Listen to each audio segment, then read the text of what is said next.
Bonjour et bienvenue donc à la 92e réunion de la Société française d'orthopédie dentofaciale qui fête également le centenaire de cette institution. En effet, la SFODF est née il y a maintenant 100 ans, presque jour pour jour.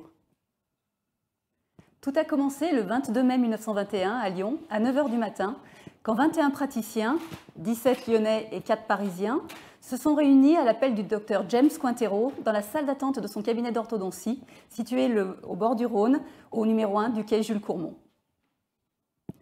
Outre des présentations sur les traitements des classes 2 et la soudure des balgues en orthopédie dentofaciale, cette journée a été l'occasion d'élaborer et de voter les statuts d'une nouvelle société scientifique de langue française qui a pour but à la fois la structuration de l'enseignement de la discipline et le développement de l'orthodontie. La SFODF est alors officiellement née. La SFODF a beaucoup changé. Eh bien, effectivement, on est passé de 21 membres à l'époque à 2000 membres aujourd'hui, avec 10% d'étudiants, 12% et demi de titulaires, il faut être précis, et puis, effectivement, un nombre croissant de femmes, comme dans toute la profession. Après, la SFODF aussi a beaucoup changé. On est passé donc 1921 la création, ensuite donc déclarée d'utilité publique. Par la suite, donc, elle est devenue société savante et elle a déménagé et passé donc effectivement de Lyon à Paris dans une position très centrale. Si vous êtes déjà venu à la formation continue, vous avez vu que c'était extrêmement pratique sur la voie du métro. Alors, la SFODF, eh bien, ce sont d'abord des membres du conseil d'administration qui sont bénévoles avec notre président, le professeur Olivier Sauret. Et puis, donc, ce sont 2 salariés, Karine Sifani et Alexandra Scheller, qui accomplissent un travail considérable et que nous remercions pour tout ce qu'elles font. Alors, ensuite, que fait la SFODF? Eh bien, des formations continues et puis de la recherche. Donc, des réunions de formation continue plusieurs fois par an. Donc, vous avez peut-être assisté, par exemple, ici, c'était stripping. Donc, deuxième point, eh bien, la réunion scientifique comme celle d'aujourd'hui. Troisième point, la conférence de prestige, donc Ambra Michelotti, par exemple, cette année. Et vous avez peut-être assisté à la présence de conférenciers extrêmement connus. Et puis, de temps en temps, des journées pluridisciplinaires. Si vous calculez, ça fait 2 réunions par an. Deuxième point, la SFODF participe donc à des événements via des fédérations et des organisations et au programme de certaines d'entre elles. Et puis, troisième point, eh bien, c'est donc l'édition depuis le début, l'orthodontie française, qui est registrée sur Medline. Ensuite, donc, un certain nombre de points, de la communication qui se fait par papier, donc la SFODF, l'orthodontie française, le dictionnaire d'orthognathodontie, la lettre d'info, puis aussi un certain nombre de documents qu'on peut trouver maintenant de plus en plus en numérique, l'informatique avec effectivement donc, le site internet en particulier, des informations qui sont fournies par internet, et puis, les temps changent, des réseaux sociaux. Mais la SFODF, c'est aussi un état d'esprit et des hommes. Tout d'abord, la transmission. Fidèle aux valeurs de ses pères fondateurs, la SFODF a toujours à cœur de promouvoir et partager l'excellence et la diversité des courants de pensée en orthodontie. Cela passe bien sûr depuis toujours par l'organisation de congrès qui ont vu défiler les noms les plus prestigieux de l'orthodontie, qu'elles soient françaises ou internationales. Comme vous pouvez le voir sur ces quelques photos, ou de façon tout à fait non exhaustive, vous pouvez retrouver les docteurs Ricketts, Gugino, Chateau ou Domingo Martin.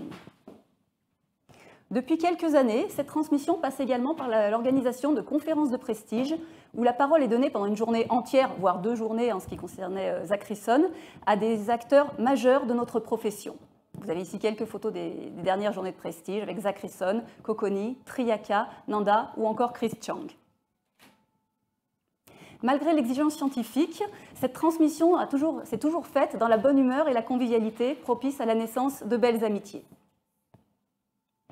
Les événements proposés par la SFODF ont souvent été l'occasion de belles réceptions ou de dîners de gala où le spectacle était bien sûr sur scène, mais parfois aussi de façon assez inattendue dans la salle. Le congrès de Montpellier de 1988 a également été l'occasion pour l'un de nos confrères, le docteur Martial Poitel, de nous démontrer tous ses talents de dessinateur et plus précisément de caricaturiste. Vous retrouvez ici quelques-unes de ces œuvres, où vous pouvez retrouver donc les personnes qui ont fait ce congrès, et pour un certain nombre d'entre nous, en tout cas ceux qui ont également été nos professeurs.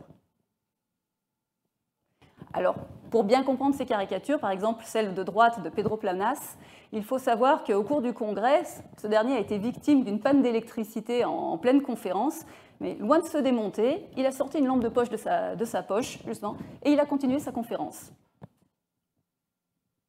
Ces caricatures sont aussi pour nous l'occasion de nous souvenir et de rendre hommage à 3 sommités de notre discipline qui malheureusement nous ont quittés ces derniers mois. Je veux parler des professeurs Charles Bolander et Francis Bassini et du docteur Claude Lemasson. Ce centenaire est également l'occasion pour nous de nous souvenir de 2 hommes qui ont profondément marqué l'enseignement de notre spécialité et qui ont connu James Quintero, les professeurs Julien Philippe et François Brunner, respectivement professeurs à Paris et à Lyon. Ces 2 hommes ont inspiré vraiment des générations d'orthodontistes, tant par leur qualité humaine que par leur qualité intellectuelle, et surtout par la passion qu'ils ont vouée vraiment au cours de toute leur vie à notre discipline. Vous pouvez voir à gauche sur cet écran une lettre écrite en 2015 par le professeur Julien Philippe et qui avait vocation à n'être ouverte qu'au moment du centenaire, et donc il a été récemment. Et cette lettre contenait 2 articles au sujet de Quintero, écrit le premier article par François Brunner, qui était également le filleul et le successeur de James Quintero, et un autre article écrit par Julien Philippe lui-même. Et enfin, la SFODF, c'est aussi le respect des traditions. Et une qui nous tient particulièrement à cœur, à nous, Lyonnais, c'est le fait que le congrès de la SFODF revient à Lyon tous les 10 ans afin de fêter son anniversaire sur les bords du Rhône. Vous voyez ici des images des congrès de 1971, 1981 et 1991. Les 3 derniers congrès lyonnais ont été présidés respectivement par le docteur Marcel Dousseau, le docteur Jean-Jacques Acquenin et le docteur Monique Rabérin, qui tous 3 ont été nos professeurs. Et les caricatures du docteur Martial Poitel sont aussi pour nous l'occasion de rendre hommage à des noms un peu plus anciens de l'orthodontie lyonnaise, que sont Jean-Edmond Esquia et Henri de Plagne, qui ont respectivement présidé les congrès de 1971 et 1981. Allez, le congrès donc 2021, on a d'abord quelque chose d'assez extraordinaire. Effectivement, 100 ans se sont passés, mais 100 ans, et pourtant, ironie du sort, il y a énormément de similitudes entre le congrès de 1921 et le congrès d'aujourd'hui. Alors, premier point, le thème qui avait été retenu à l'époque, c'était l'innovation, la nouveauté, et c'est le thème qui a été retenu donc aujourd'hui. Le deuxième point, c'est le lieu. C'est quelque chose d'absolument extraordinaire. C'est que quand on regarde l'appartement ici, quand on est à la fenêtre qui est ici, on voit le local du premier congrès qui avait été fait, donc dans un appartement privé. C'est-à-dire que de l'autre côté du Rhône, à 7 minutes à pied, eh bien, il y a le local de l'ancien. Voilà. Et donc, le coronavirus s'étant invité au congrès, ce qui s'est passé, c'est qu'on a dû modifier, et au lieu de faire le congrès au Palais des Congrès, eh bien, on l'a fait ici, et sans faire exprès. Donc voilà, et donc c'est deux points un peu extraordinaires donc, pour ce congrès. Alors, il nous appartient de parler un petit peu de Lyon. Vous n'avez pas pu venir aujourd'hui, et bon, voilà, c'est comme ça. Mais vous aurez peut-être l'occasion de venir ou de revenir à Lyon. Alors, Lyon, entre Rhône et Saône, donc avec une histoire, c'est que c'était donc l'ancienne capitale des Gaules, qui a connu son apogée à la Renaissance. Il y a tout un quartier à Lyon avec des fenêtres à meneaux et qui est un quartier tout à fait Renaissance. Donc Lyon, c'est aussi donc connu pour la capitale parce que c'est la capitale c'est la soierie qui est de renommée internationale. Et puis c'est aussi le couloir de la chimie. Si vous avez eu aussi l'occasion, venez un jour à la fête des Lumières le 8 décembre. C'est quelque chose dont vous vous souviendrez. Et puis, parlons un petit peu de personnages connus, donc le Petit Prince, et puis aussi Guignol, puisque Guignol avait été inventé par un dentiste pour rassurer les enfants, enfin en tout cas leur faire penser à autre chose, pendant les extractions qui, à l'époque, avaient lieu sans anesthésie. Alors, on ne peut pas parler de Lyon sans parler de la gastronomie, cité de la gastronomie depuis 1935, donc capitale mondiale, donc avec tout un tas de spécialités qui sont extraordinaires, 4000 restaurants, ça va du bouchon lyonnais jusqu'aux grandes tables étoilées, et puis parlons aussi donc du vin, puisque voilà, très connu, donc au nord les Beaujolais, et puis au sud les côtes rôties.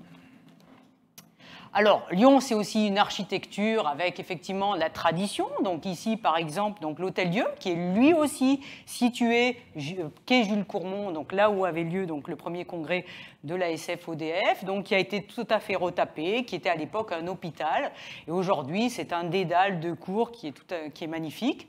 Et puis d'autres structures modernes qui ont été comme le stade à Dessines, ou encore le musée de la Confluence. Et c'est ce qu'a réussi à retranscrire le graphiste freelance qui a fait le poster, donc Marco De Rossi, qui est, d'après les retours qu'on en a, très joli. Vraiment, c'est une réussite de retranscrire tout ça.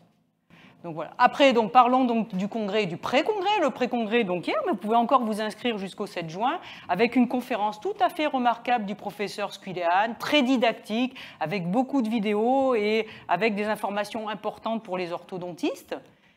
Deuxième point, le congrès lui-même, donc avec une journée assistante qui est aujourd'hui, qui est une journée qui est tournée vers la communication moderne avec les outils actuels, et à la fois leurs possibilités extraordinaires et leurs limites, avec aussi les précautions que nous devons prendre. Ensuite, les outils discrets, donc les dispositifs discrets, les aligneurs, l'orthodontie linguale, à la fois comment communiquer avec les patients, et puis aussi savoir se positionner, même en termes d'ergonomie.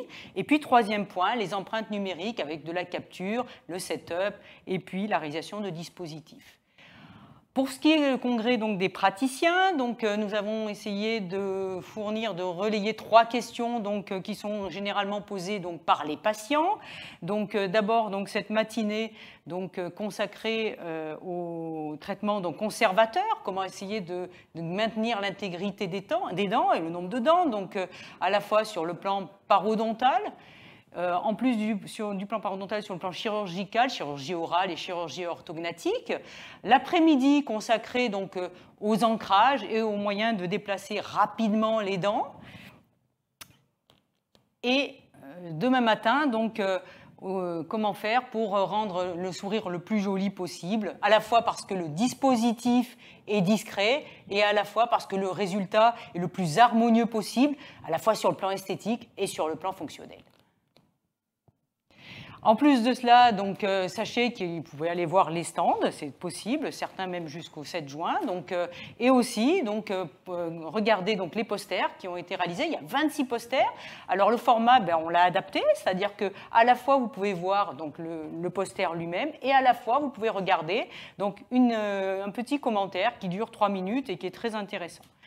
Deuxième point, il y a un certain nombre de conférences qui sont en replay. Pourquoi? Parce qu'on ne peut pas faire un congrès en distanciel comme un congrès en présentiel. Donc, au lieu de faire des conférences très longues, eh bien, quelquefois, certains conférenciers ont fourni un bonus qui est une conférence de 20 minutes et puis un bonus que vous pouvez regarder en replay. En compagnie de James Quintero, nous vous souhaitons à tous un excellent congrès. Merci.